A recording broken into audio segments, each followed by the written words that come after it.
എല്ലാ പ്രിയപ്പെട്ട പ്രേക്ഷകർക്കും സ്വാഗതം. ഇന്നത്തെ എപ്പിസോഡിലേക്ക് ഏറ്റവും ആകാംക്ഷയോടുകൂടി നമ്മൾ പ്രേക്ഷകർ കാത്തിരിക്കുന്ന ഒരു ചിത്രത്തിൻ്റെ വിശേഷങ്ങളുമായി ഈ ചിത്രത്തിൽ വളരെ പ്രധാനപ്പെട്ട ഒരു കഥാപാത്രത്തെ അവതരിപ്പിച്ച ഒരു കലാകാരനാണ് ഇന്ന് എന്നോടൊപ്പം ഇവിടെ ഇരിക്കുന്നത്. എന്ന് നിന്റെ മൊയ്തീൻ എന്ന ചിത്രത്തിൽ അപ്പു എന്ന കഥാപാത്രത്തെ അവതരിപ്പിച്ച് വീണ്ടും നമുക്ക് മുന്നിലെത്തുകയാണ് യുവനടൻ Tovino Thomas. Tovino, welcome to the show. അപ്പോൾ എന്ന് നിന്റെ മൊയ്തീനിലെ ഒരു എന്താ പറയുക, ഇതുവരെ ചെയ്തിട്ടുള്ള കഥാപാത്രങ്ങളിൽ നിന്ന് വളരെ വ്യത്യസ്തമായിട്ടുള്ള ഒരു ക്യാരക്ടറായിട്ടാണ് ഏറ്റവും പുതിയ ചിത്രത്തിലൂടെ ഞങ്ങൾക്ക് മുന്നിലെത്തുന്നത്. എന്തൊക്കെയാണ് എന്ന് നിന്റെ മൊയ്തീൻ എന്ന ചിത്രത്തിലെ കഥാപാത്രത്തിന്റെ വിശേഷങ്ങൾ? സത്യം പറഞ്ഞാൽ ആദ്യം ഞാൻ ഈ കഥ ആദ്യമായിട്ട് ഡയറക്ടർ പറയുന്നത് ഒന്ന് ഞെട്ടി. പറയുന്നതിന് മുമ്പ് ഒരു ഡോക്യുമെന്ററി കാണിച്ചു. അതെ, ഈ സിനിമയുടെ കഥ തന്നെ ആധാരമാക്കിയിട്ട് മുമ്പ് എടുത്തിട്ടുള്ളത് അദ്ദേഹം തന്നെ ജലം കൊണ്ട് മുറിവേറ്റവൻ.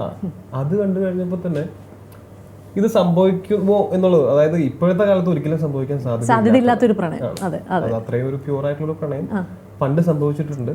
പണ്ടാണെങ്കിൽ കൂടി അത് അന്നും എനിക്ക് തോന്നുന്നില്ല അത് അത്രയ്ക്കും എളുപ്പമായിരിക്കും തോന്നുന്നില്ല. ഒരു ഇന്റർകാസ്റ്റ് മാരേജ് ഒക്കെ ഇപ്പോഴാണ് വരുന്നത്. അതൊന്നും ഇപ്പോഴും അത്രയും അങ്ങോട്ട് ആക്സെപ്റ്റ് ചെയ്യാൻ പറ്റാത്തൊരു സൊസൈറ്റിയിലാണ് നമ്മൾ ജീവിക്കുന്നത്. അപ്പോൾ ഒരു 50 വർഷം മുമ്പ് അങ്ങനത്തെ ഒരു പ്രണയം ഉണ്ടാവുക, അത് ആ കഥ കേട്ടപ്പോൾ തന്നെ ഈ സിനിമയിൽ എന്ത് ക്യാരക്ടർ ആണെങ്കിലും ചെയ്യണമെന്നുണ്ടായിരുന്നു.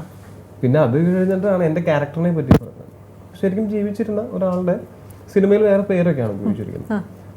അപ്പോൾ അദ്ദേഹം എന്ന് പറയുന്നത് ഈ പാർവതി ചെയ്യുന്ന കാഞ്ചനമാല, കഥാനായിക കാഞ്ചനമാലയുടെ ഒരു കസിൻ ബ്രദർ, മുറച്ചെറുക്കൻ എന്ന് പറയും.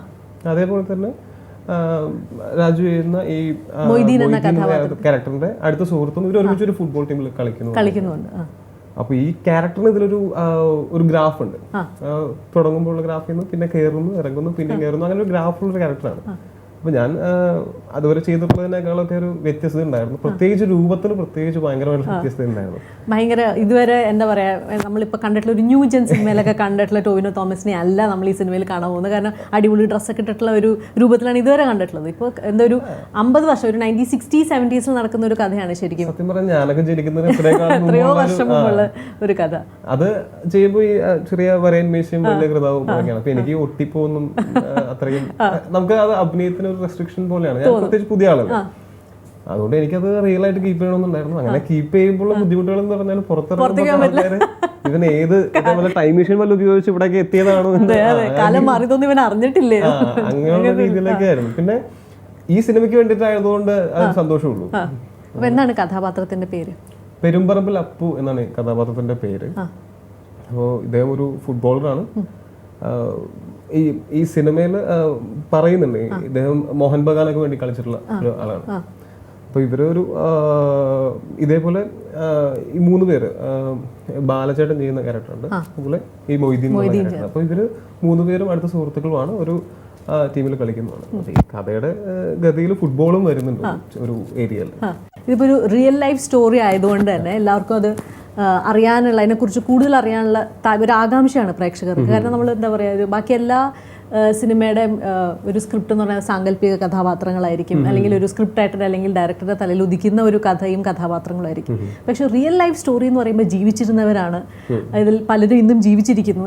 ഏറ്റവും എടുത്തു പറയേണ്ടത് കഥാനായികയായ കാഞ്ചനമാല എന്ന് പറയുന്ന വലിയ മനസ്സിനൊരു ഉടമ, അവരിന്നും ജീവിച്ചിരിക്കുന്നു. അവരുടെ മുന്നിലാണ് അവരുടെ തന്നെ ജീവിതകഥ ഒരു സിനിമയായിട്ട് വരുന്നത്. അപ്പോൾ ഇപ്പോൾ അപ്പു എന്ന് പറയുന്ന ഈ കഥാപാത്രത്തെ എനിക്കറിയില്ല ഇപ്പോൾ അദ്ദേഹം ജീവിച്ചിരിപ്പുണ്ട് അല്ലെങ്കിൽ ഇല്ല, ജീവിച്ചിരിപ്പില്ല. അപ്പോൾ കേട്ടറിവ് മാത്രമേ ഉള്ളൂ, ഇങ്ങനെയായിരുന്നു ക്യാരക്ടറിസ്റ്റിക്സ് അല്ലെങ്കിൽ ഇങ്ങനെയായിരുന്നു മാനറിസംസ്, ഇങ്ങനെ സ്വഭാവമുള്ള ഒരു വ്യക്തിയാണെന്നുള്ള കേട്ടറിവേ ഉള്ളൂ. അതല്ലാതെ അവരുടെ ഫാമിലിയിൽ നിന്ന് കുറച്ചും കൂടെയൊക്കെ ഒരു ഹെൽപ്പിംഗ് ആയിട്ടുള്ള എന്തെങ്കിലും ഒരു അഭിനയിക്കാൻ എന്താ സഹായിക്കുന്ന രീതിയിലുള്ള എന്തെങ്കിലുമൊക്കെ വിവരങ്ങൾ കിട്ടിയിട്ടുണ്ടോ? അപ്പു ശരിക്കുള്ള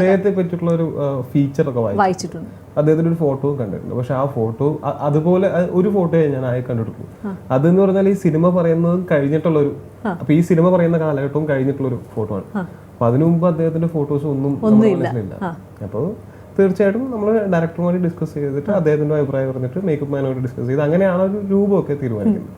പിന്നെ ഈ ക്യാരക്ടർ എന്തായിരിക്കും എന്ന് ഇദ്ദേഹം ജീവിച്ച രീതിയിൽ നിന്ന് നമുക്ക് കുറച്ചൊക്കെ മനസ്സിലാക്കാൻ പറ്റും. അത് എക്സാക്ട്ലി അതുപോലെ ആവോ ഇല്ലോ എന്ന് എനിക്കറിയില്ല. കാര്യം എനിക്ക് അതിനെപ്പറ്റി ഒരു പരിധി വിട്ട് അറിയില്ല. അപ്പൊ ആ അറിയുന്ന പരിധിക്കുള്ളിൽ വെച്ച് ഈ ക്യാരക്ടർ ഡിമാൻഡ് ചെയ്യുന്നത് എന്താണോ അത് ചെയ്യുക എന്നുള്ളതാണ്. പ്രത്യേകിച്ച് ഞാൻ ജനിക്കുന്നതിന് എത്രയോ വർഷം മുമ്പ് ജീവിച്ചിരുന്ന ആൾക്കാർ, അവരുടെ ജീവിത രീതി എങ്ങനെയാണ് അല്ലെങ്കിൽ എങ്ങനെയായിരുന്നിരിക്കാം അവരുടെ മനോഭാവം ഒന്നും നമുക്കറിയില്ല, എല്ലാം ഊഹമാണ്. നമുക്കത് എനിക്ക് കണ്ടുപരിചയമില്ലാത്ത ഒരു സ്ഥലവും കാലഘട്ടവും അത് റീക്രിയേറ്റ് ചെയ്യുമ്പോൾ തീർച്ചയായിട്ടും അവിടെ ജീവിച്ചിരുന്ന പഴയ ആൾക്കാരൊക്കെ ആയിട്ടാണ് നമ്മൾ സംസാരിക്കാനുള്ള അവസരം കിട്ടിയിട്ടുള്ളത്. അപ്പൊ നമുക്ക് ഈ ലാംഗ്വേജിന് വേണ്ടിയിട്ട് ഹെൽപ്പ് ചെയ്യാനായിട്ട് ഒരു പുള്ളി ഉണ്ടായിരുന്നു. പിന്നെ ഇതില് എഴുതുന്ന ലിപി ആണെങ്കിലും അത് അപ്പൊ അതിനും ട്രെയിൻ ചെയ്യാനായിട്ട് ആളുണ്ടായിരുന്നു. അതുപോലെ ശരിക്കും പറഞ്ഞാൽ നമ്മൾ ജീവിക്കുന്നത് സത്യം പറഞ്ഞാൽ ആ ഒരു കാലഘട്ടം പോലെയാണ്. അപ്പോൾ അവിടെ ഈ ഒരു പഴയ മനകളിലും ഇവിടേക്കാണ് ഷൂട്ട് എടുക്കുന്നത്.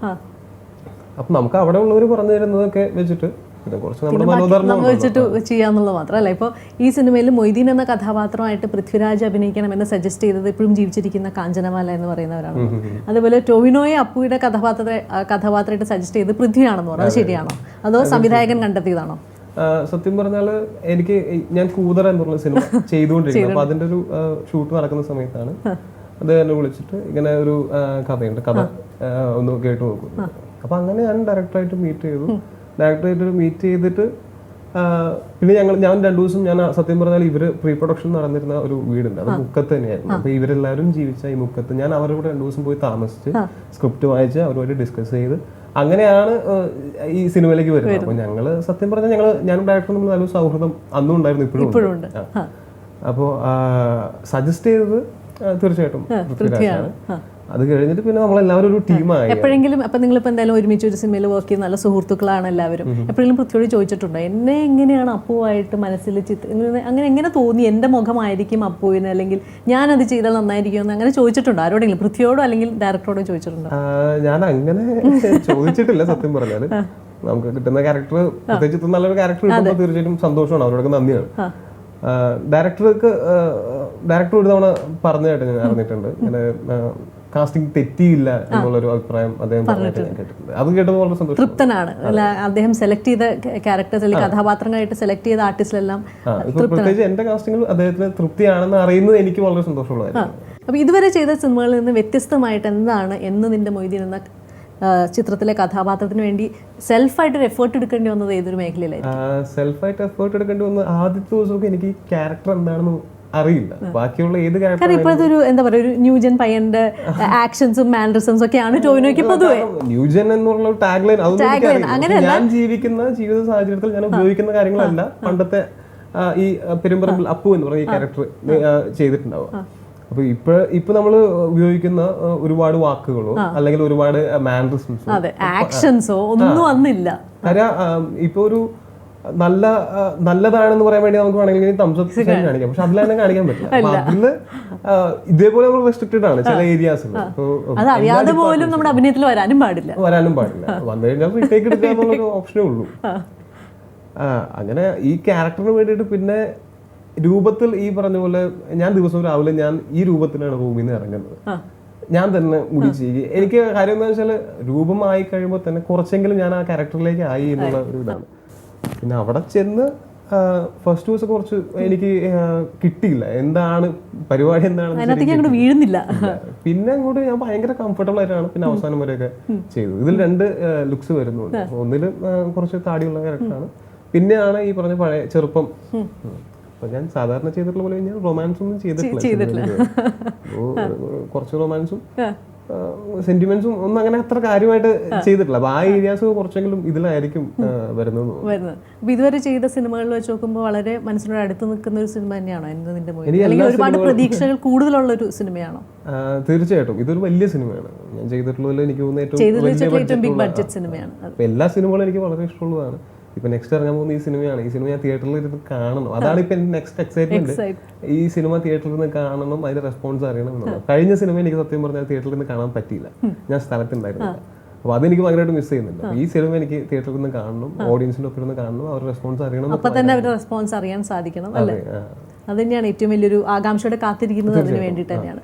അപ്പോൾ ഇപ്പോൾ എന്ന് നിന്റെ മൊയ്തീൻ എന്ന സിനിമ ടൊവിനോ കാത്തിരിക്കുന്ന പോലെ തന്നെ ഒരുപാട് പ്രേക്ഷകരും കാത്തിരിക്കുന്ന സിനിമയാണ്. കാരണം നേരത്തെ പറഞ്ഞ പോലെ എല്ലാവരുടെ ഉള്ളിലുള്ള ആകാംക്ഷ എന്ന് പറയുന്നത് ശരിക്കും നടന്നൊരു കഥ, അതെങ്ങനെ സിനിമയായിട്ട് എത്രത്തോളം നീതി പുലർത്താൻ സാധിക്കും എന്നുള്ളൊരു ആകാംക്ഷ പ്രേക്ഷകർക്കുണ്ട്. അപ്പോൾ ടൊവിനോയുടെ അല്ലെങ്കിൽ അപ്പു എന്ന കഥാപാത്രത്തിന് ഈ ഒരു കഥയിലെ ഏറ്റവും മനസ്സിന് ഏറ്റവും കൂടുതൽ ഇഷ്ടം ഏത് കഥാപാത്രത്തോടായിരിക്കും? അപ്പുവിനെ മാറ്റി നിർത്തിയിട്ട് അപ്പുവിനെ മാറ്റി നിർത്തിയാൽ ഏറ്റവും ഇഷ്ടം തീർച്ചയായിട്ടും കാഞ്ചനമാലയോടാണ്. കാരണം അത് സിനിമ കാണുമ്പോഴാണ് മനസ്സിലാവുക. അപ്പു എന്നുള്ള ക്യാരക്ടറിന് തീർച്ചയായിട്ടും കാഞ്ചനമാലയോടെ ആയിരിക്കും ഏറ്റവും കൂടുതൽ ഇഷ്ടം.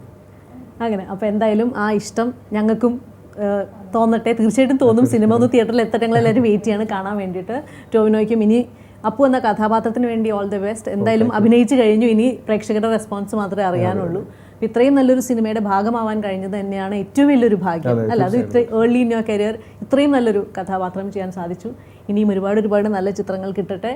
Thank you so much. ഈ എന്ന് നിന്റെ മൊയ്തീൻ എന്ന സിനിമയെക്കുറിച്ചും അപ്പു എന്ന കഥാപാത്രത്തെക്കുറിച്ചും കുറച്ച് സമയത്തിനുള്ളിൽ കുറച്ച് വിശേഷങ്ങൾ പറഞ്ഞത്. Thank you so much.